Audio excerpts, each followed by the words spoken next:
Harkafuna daawwattootaaf dhaggeeffattoota keenya kun miidiyaa keessan Boku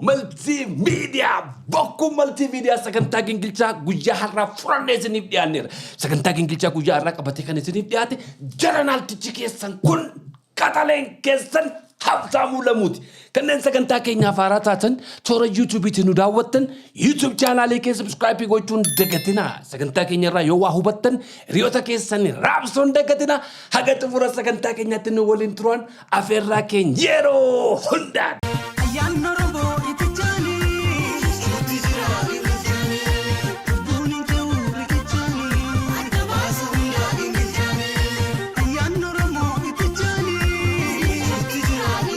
Daawwattootaaf dhaggeeffattoota keenya sagantaa Gingilchaa.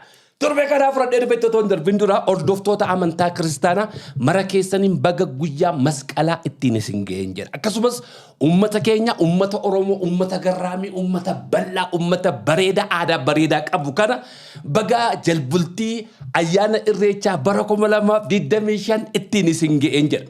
Ayyaanni Irreechaa waggaatti yeroo tokkitti kabajama. Magaalaa Finfinneetti kabajamuu kan jalqabe waggoota muraasan kan yeroo baay'eedhaaf ayyaanni Irreecha Oromoon tokkoonis lamaanis dhokachaa ajjeefamaa garafamaa ukkaanfamaa reebamaa magaalaa Bishooftuu ora arsadeetti kabajachaa ture. Ayyaana Irreechaa kanarratti aarsaa baay'eetu kaffalame. Lubbuu baay'eetti wareege Oromoon. Ayyaana isaa kana eeggatee asiin ga'ee jira. Haa ta'u garuu yeroo ayyaanni Irreechaa ga'u torbeen tokko gaafa hafu yeroodhuma hunduma miidiyaan ni waca. Warri walitti qabamu Oromoo hin jaallanne, warri bareedina Oromoo hin jaallanne, warri tokkummaa Oromoo hin jaallanne waggaa keessatti guyyaa tokkitti Oromoodhaaf obsuu hin danda'an. Oromoon waan baay'ee obsaaf, waca isaanii obsaaf, karaa itti cufu, itti geeraru, itti sirbu, iskittaa itti gadi bu'u kana hundumaa danda'a. Garuu isaan guyyaa tokkitti Oromoof obsuu hin danda'an. Gaafa ayyaanni Irreechaa jala ga'u asii achi garasii garanaan ni wacu. የባዳ ምልኮ ነው የዋቄፈታ ነው የማለው ነው የሰይጣን ነው እንጨት ላይ ቅቤ ቀባሉ መቃ ኡመተ ከና ጥሬስ ወንት ሳልን ጎዲን እንጅሩ ገሩ ሰነ ብረተር ቤጅራ አያንከኝ ገሩ ሰነ ብረተር ቤጅራ ኢሬች ሰተርካን ሐረ ኢሬች ኢረጌ አቦቲን ሳኒ ወር ከናን ዱረ ቦለቲ ገለም ቦለ ኬሳ ዮካንዩ ኡካምሱ እንደንዳን ሞቱማ ኢሳፍ ያዱ አርገቴራ አያኒ ኢሬቻ አከ ወጋ ሰደ ዱራሚት አከ ወጋ ኩደን ዱራሚት አከ ወጋ ደመን ሐራሚት ሐራ አያኒ ኢሬቻ ሞቱማ አማ ብረትስ ቤከምቲ ጉዳ አርገቴ ጅር ሞቱማ አማ ብረትስ በከ ጉዳ አርገቴ ጅር አያና ኢሬቻ ኢሲን ከናን ዱረ ቤተን በረኩመለማፍ ዲደሜሽን መጋላ ፍንፍኔ ኢረትስ ኦራ አርሰዴ ቢሾፍቱ ረትስ waan haaraa arguudhaaf adeemtu. Kaleessa uummata Oromoo muraasa duwwaatu itti reebama, itti ajjeefama, itti garafamaa irraa ukkaamsama.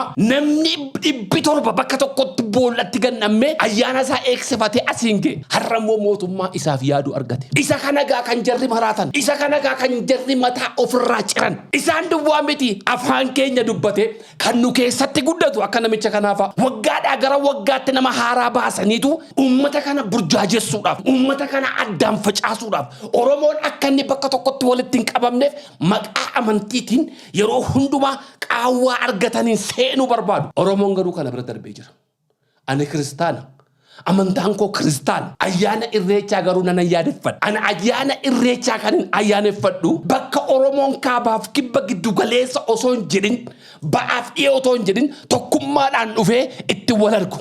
Miliyoonii meeqan gola Oromiyaa hundumaarra bakka tokkotti walitti qabame naamusaan eenyummaa isaa mul'isa. Kanaafan ayyaana Irreechaa dhaqee irreef. Kanaafan ayyaana Irreechaa keessatti argamuu barbaada. Ayyaana Irreechaa amantii wal qabsiisanii akka nuti bakka sana dhanne barbaadu. Akkuma Dr. Gammachuu Magarsaa jedhan jarri kun jira. Hudduu lama qabu kan ittiin dhuufan jira. Hudduu isa tokko paablikiitti ittiin dhuufan nama keenyarraa kireeffatudha. Isa afaan keenya dubbatutu fidanii amantiidhaan wangeelaan qabsiisanii quraanaan qabsiisanii لكي يبعد ملكونه واقفتا نبر سيعمل كي نبرو أو واقفتا نبر الريتشا سيدي نبرو كريستنا بللب الزمن مسلم بللب الزمن واقفتا نبر الريتشا بوتا يميدي نبرو واقفتا نبر زارين ماوراون قوانقا أفان رومو مياورو واقفتا نبر إني زارين ملبسون لبسين ملبسين نبرو ليلا عيمانو تال نبر ما يعني ዋቀፈታ ያኔ እናንተ እንደምትሉ የባዕድን አምልኮ ለማምለክ አይደለም ኦሮሞ እዛ ቦታ የሚገኘው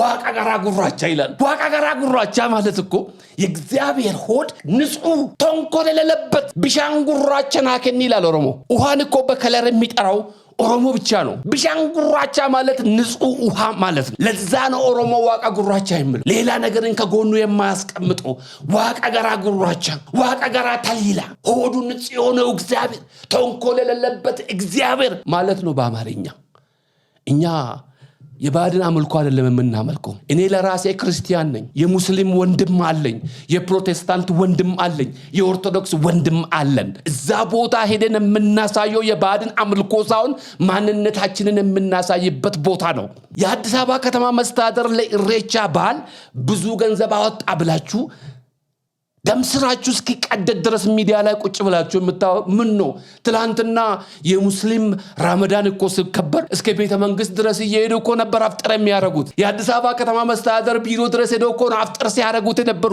ያኔ ለምን አልተናገራችሁ የአዲስ አበባ ከተማ መስተዳድር እኮ በአዲስ አበባ ከተማ ውስጥ ስንት በዓላቶችን እያስተናገደ ነው የመስቀልን በዓል እኮ እያከበረ ነው የኢድ አልፈጥርን በዓል እኮ እያከበረ ነው ጥምቀት እኮ ሲከበር ላይ ኦሮሞ እኮ ምንም ብለው አቅ ስንት አመት በዓሎች እዚህ አዲስ አበባ ውስጥ ሲከበሩ አንድ ቀን ኦሮሞ ተቃውሞ አቅርቦ ያቃል ምን ነው አንድ ቀን በአመት ለኦሮሞ ለዚህ ትልቅ ለደራርቱ ቤተሰብ ለቀኒዛ ቤተሰብ ለታደሰ ብሩ ቤተሰብ አንድ ቀን መስጠት ከበዳችሁ ምን ነው ይሄን ኃይል የሚያናድዳችሁ ኦሮሞ አንድ ቦታ መገኘቱ እኮ ለናንተ ውበት እኮ ነው እንጂ ስጋት እኮ አይደለም የናንተ ወገን እኮ ነው ኦሮሞ የኦሮሞ ውበት እኮ የናንተ ውበት ነው ምን ነው ስለ ኦሮሞ አንድ ቦታ መገኘት እናንተን እንደዚህ የሚያንገበግባችሁ ማሉ በታንጀርኩን ቡልቺንሲ መጋላ ፍንፍኔ አያነ ኢሬቻ ዱዋ ከበቺሳ ጅራ አያኖ ተሜቀ ወጋን ከበቺሳ እንጅሩ ወጋት ጋፈራ መዳን ንገው ሀገሰ ደርካ መሰራ ሞቱባ ከሰት ዶክተር አብይ ብረደቀኒ አፍጠራን ጅረኒ ጉያ ተኮ ኦሮሞ ማሊ ፈከስታ አጅሬ ይቤካ አያነ ጥምቀታ ጋፈ ከበጀማኡል አያነ መስቀላ ጋፈ ከበጀማኡል ጉያቲ ታቦት ገዲ ቤካራን ጭፈማ ኦሎ ጉያ ተኮ ኦሮሞን ኮምፕሌኒ ጎደን ቤኩ ወጋ ከሰት ጉያ ተክቲ ኦሮሞ ዳፍ ከኑ ደደበን ማልጅቢን ሰመነገው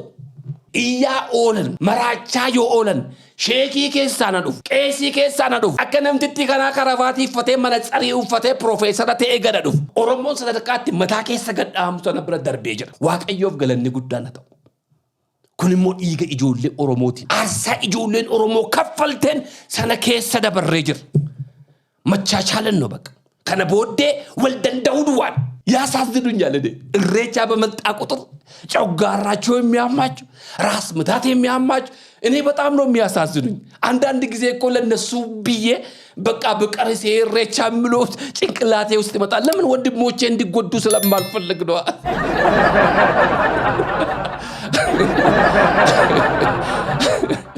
ደም ግፋት ይዛችሁ እዛ ሚዲያ ላይ ቁጭ ብላችሁ ትሞታላችሁ እንጂ ኢሬቻ ካሁን በኋላ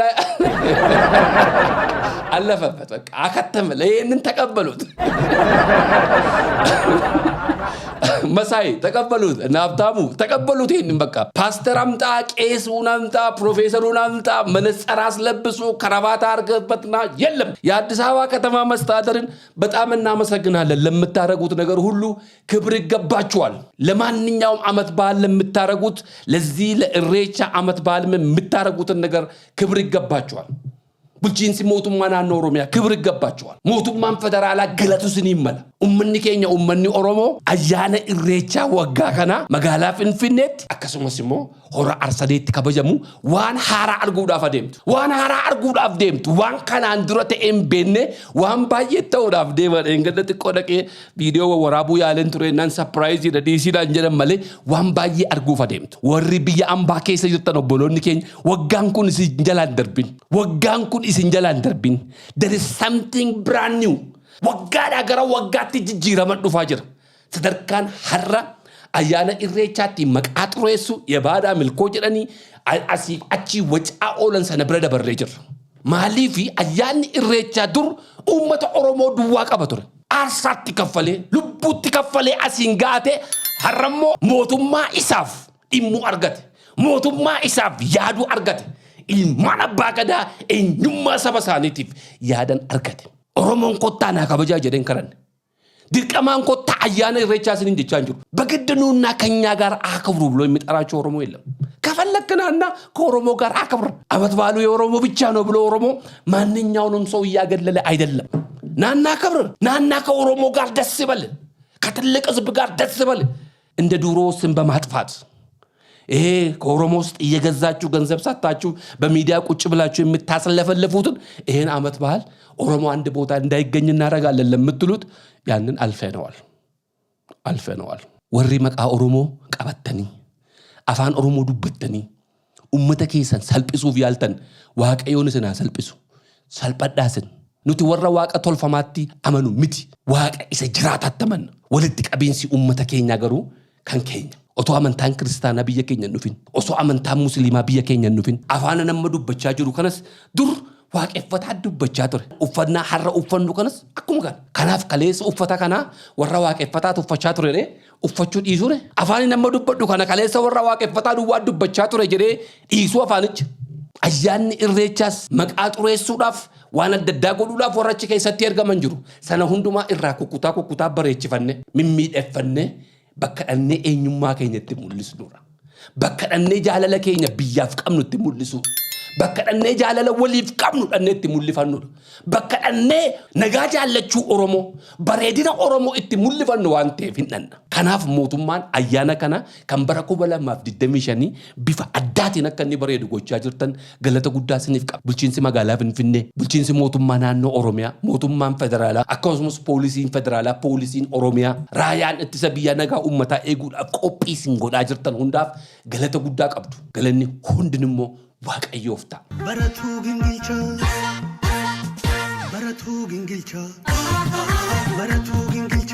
Daawwattootaaf dhaggeeffattoota keenyaa sagantaa Gingilchaa. Torbee kanaaf radhee dhufe egaa osoo hin xumuriin tura.